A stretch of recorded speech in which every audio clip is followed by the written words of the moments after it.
이 시간 명절을 맞이해서 지금 타지에서 지금 함께 예배를 함께 하고 있는 우리 성도들과 그리고 또 코로나19로 인해서 또 이렇게 같이 함께 예배하지 못하고 비대면으로 예배하고 있는 우리 성도들 계시는데요.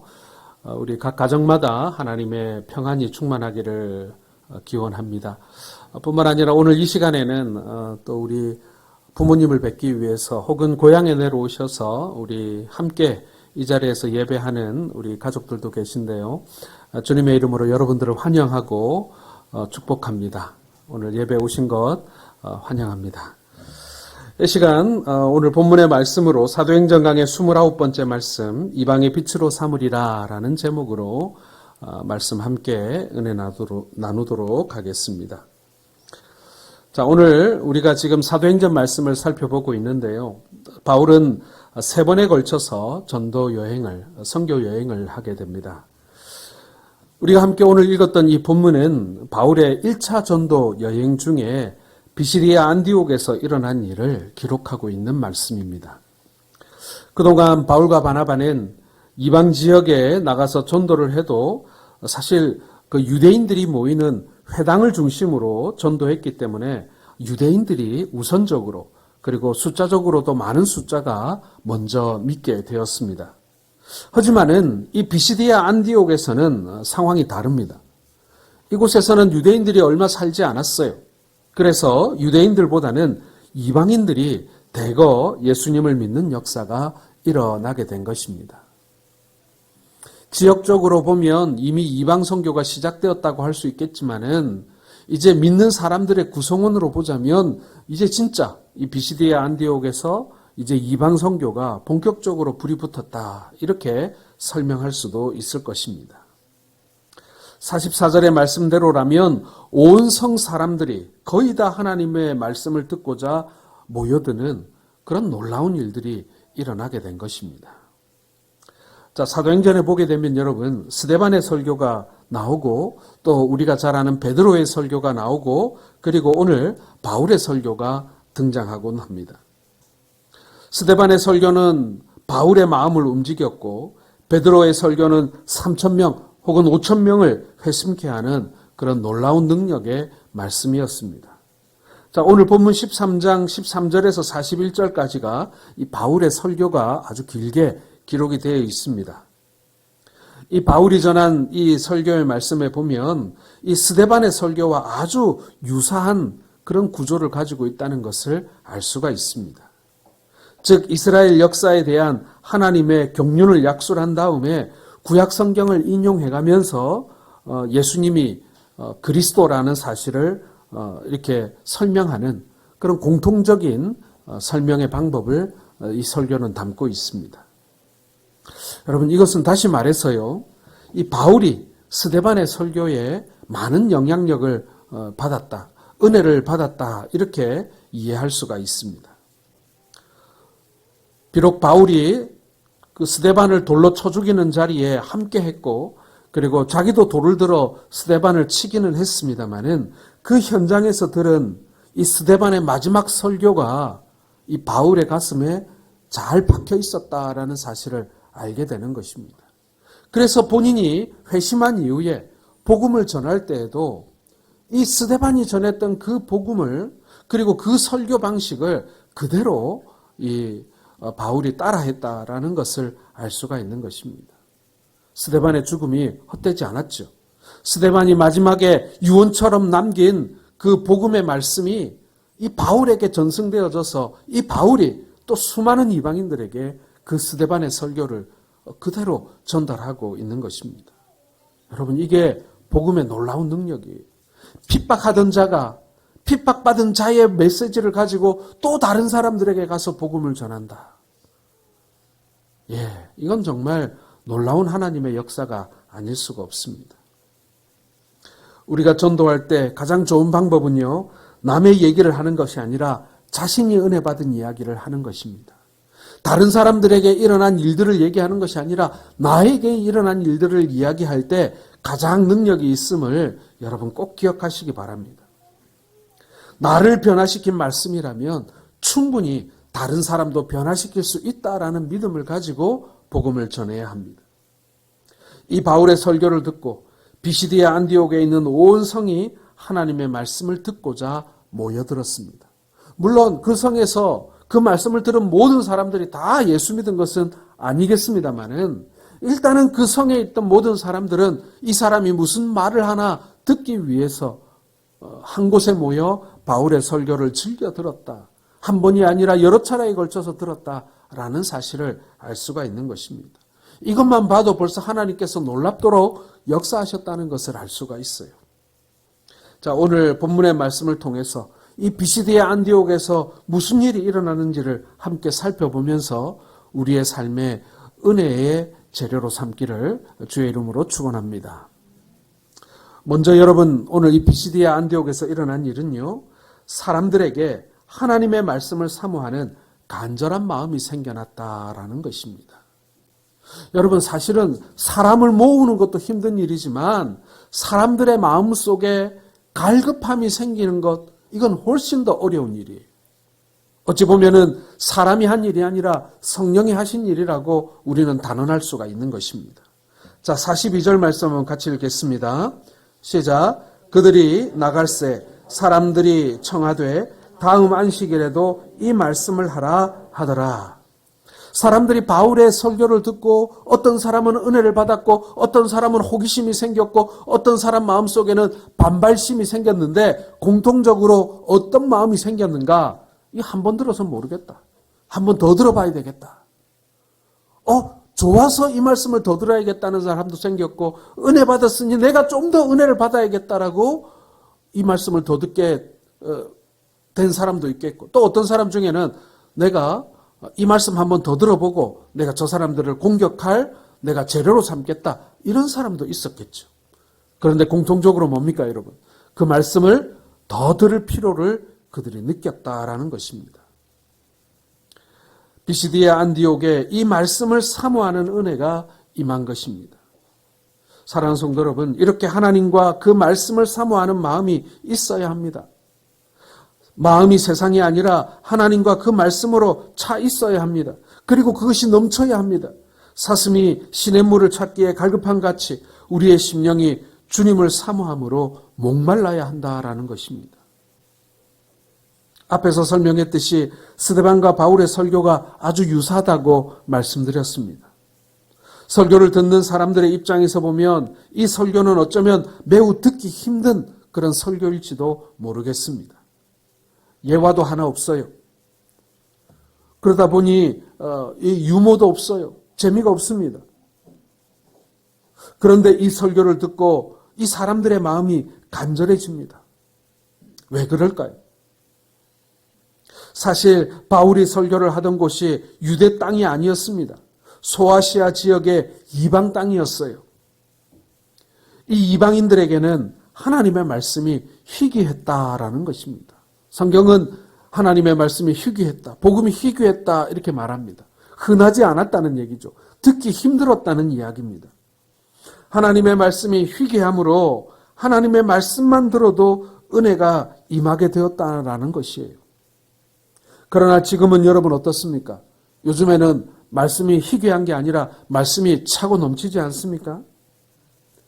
그런데 그렇게 차고 넘치는 그렇게 많고 잘 짜여진 그리고 유명한 사람들이 하는 그런 설교와 메시지들이 많음에도 불구하고 그것을 듣는 우리들의 마음이 간절하지가 못하다. 우리 마음에 배고픔이나 목마름이 없다라는 사실은 이건 도대체 어떻게 된 일이겠습니까? 건강상담을 해주는 방송 프로그램들이 요즘에 많지 않습니까? 그런 프로그램을 한번 본 적이 있는데 그런 프로그램에 이런 얘기가 나오더라고요. 보통 우리나라 어머니들이 아기를 낳고 나면 몸을 보호하기 위해서 잉어나 혹은 가물치를 요리해서 주는데 그것이 정말 좋은 것인지 물어보는 그런 시청자의 질문이 있었어요. 산모에게 잉어를 다려주면 좋을까요? 의사의 답은 이랬습니다. 좋을 수도 있고 나쁠 수도 있습니다. 이렇게 답하더라고요. 옛날 어른들이 산모에게 이런 잉어 같은 고단백 영양식을 먹였던 것은 당시의 산모들이 충분히 영양을 섭취하지 못했기 때문에 아기를 낳는 과정에서 부족한 영양분을 보충하기 위해 그런 것들이 필요했다. 꼭 그런 것들이 있으면 몸에 큰 도움이 됐다. 이렇게 설명을 합니다. 그러나 오늘날 산모들이 지나치게 충분한 영양식을 하고 있는데 거기에 잉어 같은 이런 고단백 영양식을 먹으면 도리어 성인병에 걸릴 수 있는, 오히려 해가 될 수 있는 원인이 될 수도 있다. 이렇게 설명을 하는 것입니다. 영양이 부족할 때는 필요하지만 영양이 넘칠 때는 오히려 해가 될 수도 있다라는 것입니다.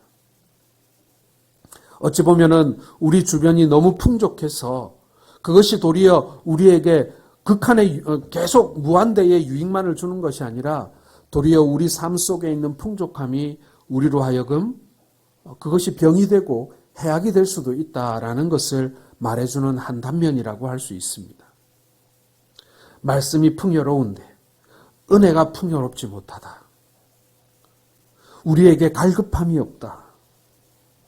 왜 그렇겠습니까, 여러분? 그것은 다름이 아니라 우리가 다른 것에 배부르기 때문에 그렇다라는 것입니다. 정작 먹어야 할 것은 먹지 못하고 먹지 않아도 될 것은 혹은 먹어도 유익하지 않은 것들을 우리가 많이 먹어버리니 우리에게 헛배가 부르다는 것입니다. 여러분 요즘에 다이어트 할 때 보면 많은 사람들이 다이어트 음식이라고 먹는 것들이 있습니다. 물에 타서 먹기도 하고 아니면은 이렇게 액상으로 돼 있어가지고 짜 먹기도 하고 그러는데 공통적인 게 뭐냐면은 물론 그런 식품 안에는 우리 몸에 필요한 필수 아미노산이나 비타민 그런 것도 섞여 있습니다만은 궁극적인 목적은 뭐냐면은 그게 우리 뱃속에 들어가서 우리 위장 속에 포만감을 만들어주면 음식을 안 먹어도 되는 거예요. 열량도 없고 영양가도 없는데 우리 뱃속에 들어가서 우리에게 이 포만감을 만들어주니까 음식을 적게 먹게 되는 거예요. 그래서 자연스럽게 살 빠지는 효과가 나온다. 이게 여러분 사실은 다이어트 식품의 공통점이라고 할 수 있는 것입니다. 쉽게 말씀드려서 헛배를 부르게 해서 음식 먹는 양을 줄여주는 거예요. 그런데 여러분 우리가 헛배가 부른 것이 아닌가. 우리 주변의 말씀은 넘쳐나고 있지만 우리에게 그 넘쳐나는 말씀만큼 은혜가 없는 것은 우리가 다른 것으로 헛배를 불렸기 때문이다라는 것입니다. 세상이 주는 포만감을 느끼면서 영적 갈급함을, 영적 배고픔을, 영적 목마름을 우리가 잊어버리고 있는 것입니다. 돈이 주는 포만감, 지식이 주는 포만감, 그리고 세상의 편안함이 주는 그런 포만감 때문에 우리가 헛배가 불러서 정작 우리가 배고파하고 우리가 목말라 해야 할 하나님의 은혜, 하나님의 말씀에 대한 그런 갈급함을 우리가 잊어버리고 살아가고 있다. 우리가 더 이상 배고파하지 않는다. 여러분 이것이 우리에게 닥친 큰 위기가 아니겠습니까? 오늘 비시디의 안디옥에 있는 사람들, 그 사람들도요 사실은 풍족한 사람들이었습니다. 그곳 사람들이 너무 못 먹고 못 살고 고난 중에 있어서 복음을 들으니 이 복음이라도 붙들어야 되겠다. 아닙니다, 여러분. 그렇지 않았어요. 비시디의 안디옥 사람들 똑똑했습니다. 헬라 철학의 영향을 받아서 어느 나라 사람들보다도 똑똑한 사람들이었고 스스로 똑똑하다고 자처하는 사람들이었습니다. 경제적으로도 풍부했습니다. 부러울 것이 없는 그런 큰 성의 사람들이었는데 이들이 갈급함을 느꼈다. 배고픔을 느꼈다. 목마름을 느꼈다. 여러분 이것이 바로 영적 갈급함 아니겠습니까? 오늘 우리가 회복해야 할 것은 바로 이것입니다.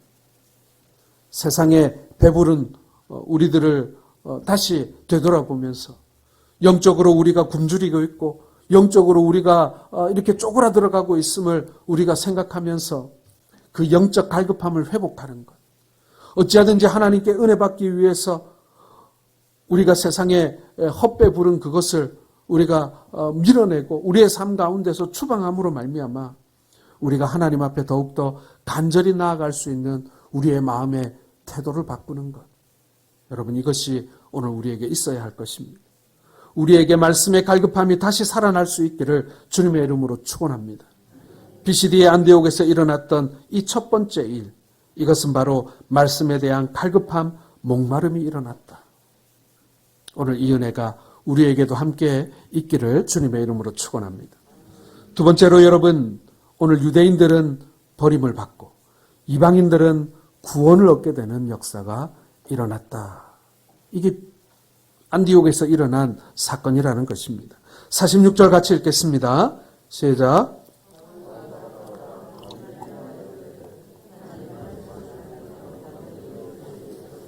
너희가 이것을 버리고 영생을 얻기에 합당하지 않은 자로 자처하기로 우리가 이방인에게로 향하노라.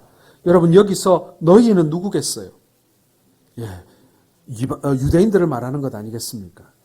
자, 바울과 바나바가 1차 전도 여행을 하면서 중요한 전도 지역을 주로 유대인들이 모이는 회당으로 정했습니다.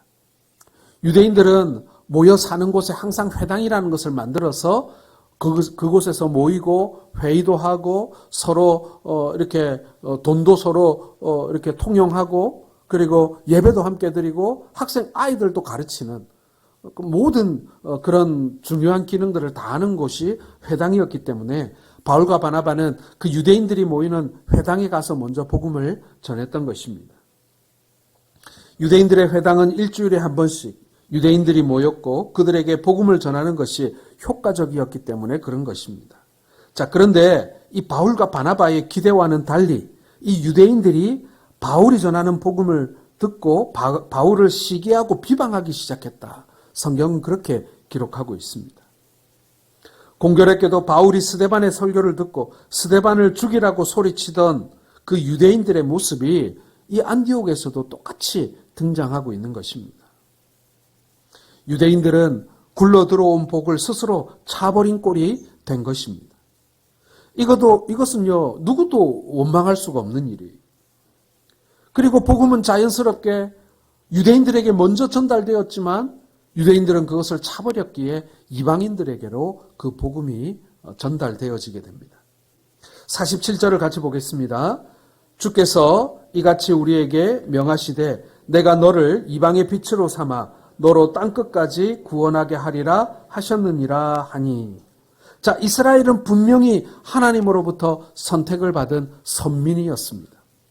자, 그들이 선택받은 것은요, 이 하나님께 받은 그 복을 이웃 나라들, 이웃 민족들에게 전해주라고 이들에게 먼저 복음을 맡기었을 뿐입니다. 그들만 그것을 가지고 그들만 이것을 소유할 수 있고 그들만 구원받으라고 준 것이 아니라 이것을 가지고 너희도 복 받을 뿐만 아니라 이 넘쳐나는 복을 가지고 다른 이방 민족들에게 이 하나님의 복을 전달하는 전달자로서의 역할을 다하라고 하나님께서 이스라엘을 먼저 불러주신 거예요. 그런데 이스라엘이 이것을 깨닫지 못한 거예요. 창세기 12장 3절에 보면 땅의 모든 족속이 너로 말미암아 복을 얻을 것이라 하신지라. 아브라함에게 주신 말씀이잖아요. 하나님께서 우리에게 복을 주시는 것은요, 그 복을 나누어 주라는 뜻이 포함되어 있다라는 것입니다. 나만 구원받고 나만 그것을 복되게 누리라 그런 뜻이 아니에요.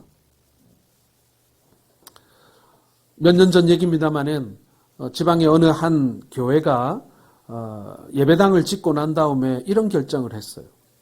지금 우리에게 빚이 많으니 빚을 다 갚을 때까지 교회가 하던 모든 지원 사역을 중단하기로 결정을 했어요.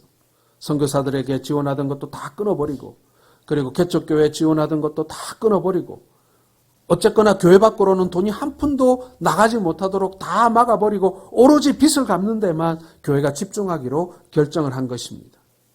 여러분, 그 교회가 어떻게 됐을까요? 작지 않았던 교회가 더 어려워졌습니다. 많은 성도들이 교회를 떠나가 버렸습니다. 이유가 뭐겠어요, 여러분? 교회의 존재 이유를 교회가 상실했기 때문에 그런 것입니다. 예배당 크게 짓다가 파산한 교회는 있어도요, 선교 열심히 하다가 파산한 교회는 들어본 적이 없습니다. 하나님의 본질적인 교회의 사명, 성도들이 마땅히 해야 할, 교회가 마땅히 해야 할 일을 할 때 하나님께서는 그곳에 복을 부어주시고 그리고 있어야 할 것을 채워주시는 은혜가 임할 줄로 믿습니다. 우리가 받은 복을 나누지 않으면요, 결국 하나님은 우리에게 주었던 복을 다른 곳으로 옮겨버리신다는 것을 여러분 기억하십시오. 비시디의 안디옥에 복음이 전파되어지고 이곳에서 유대인들이 복음을 받지 않자 이방인이었던 사람들이 이 복음을 듣고 받아들였다라는 것은 이거는 결코 우연이 아닙니다. 이것이 영적 원리예요. 하나님의 복이 이스라엘에서 다른 나라로 옮겨지고 있는 것을 말하는 것입니다.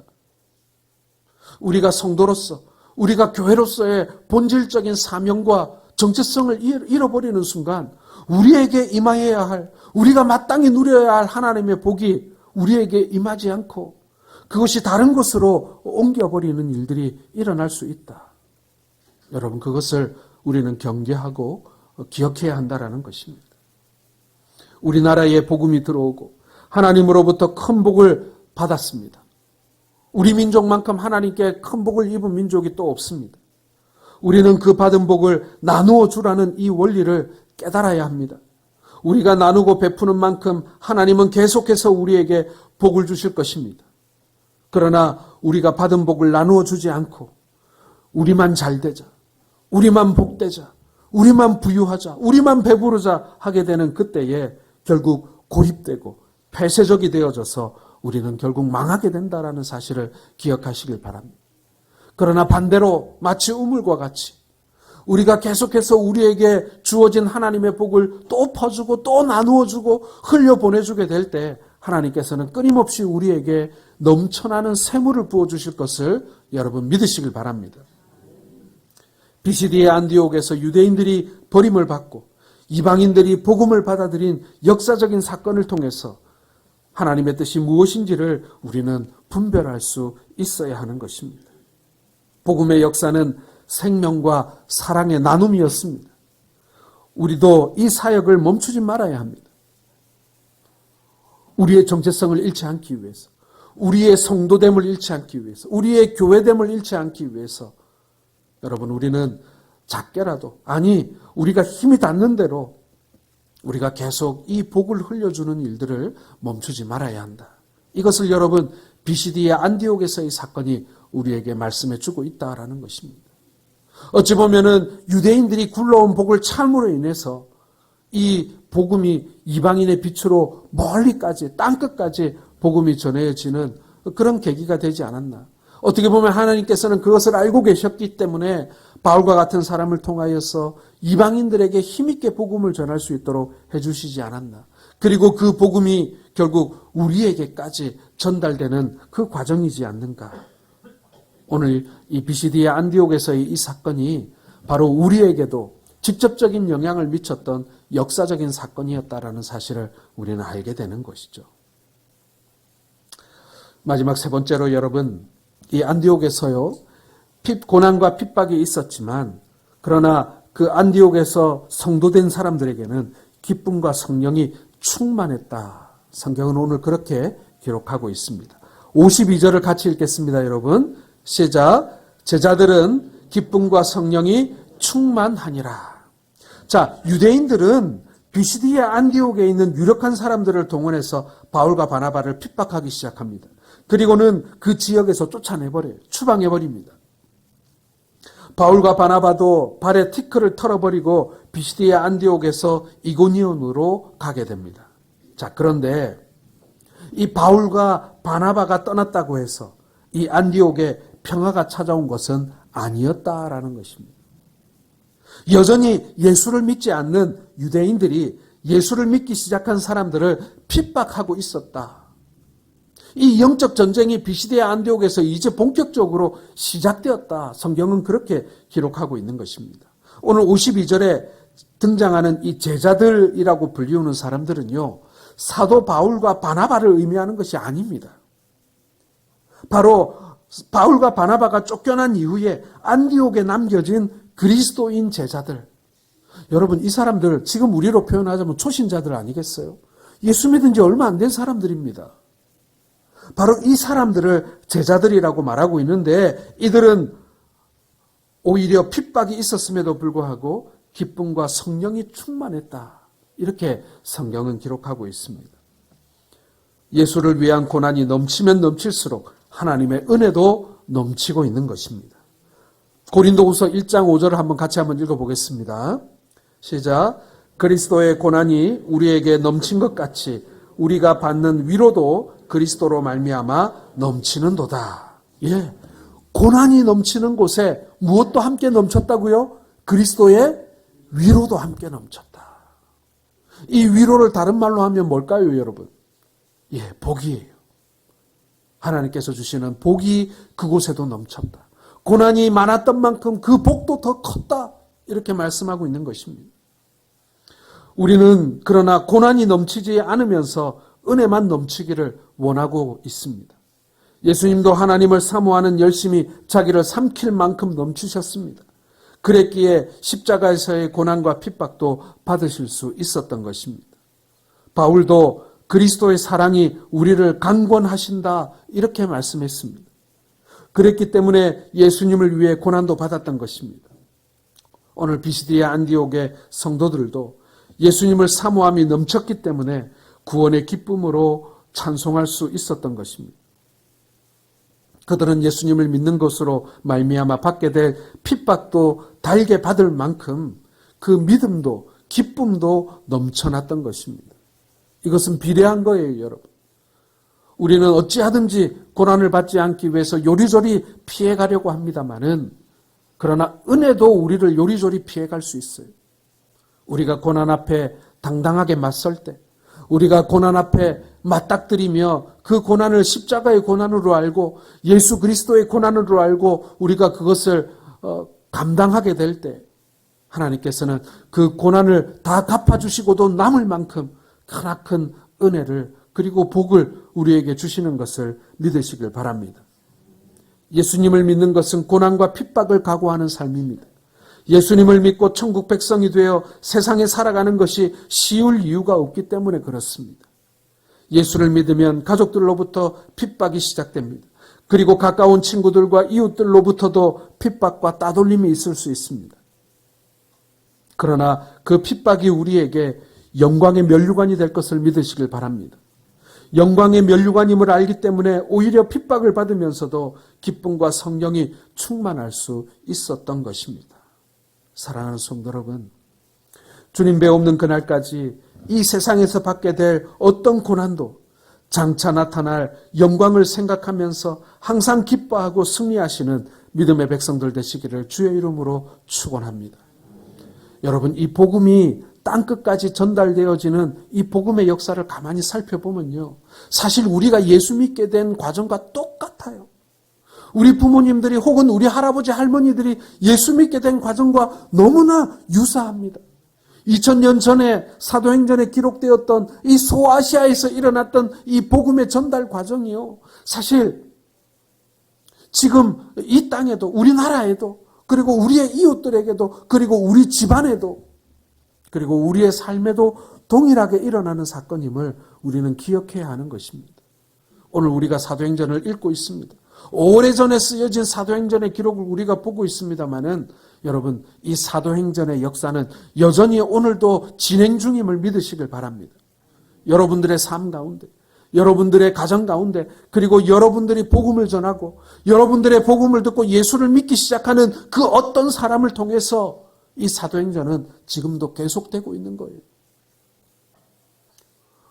오늘 바울과 바나바에게 이방의 빛이 되리라고 하신 그 말씀이 여러분 사실은 오늘 우리에게도 동일한 말씀인 거예요.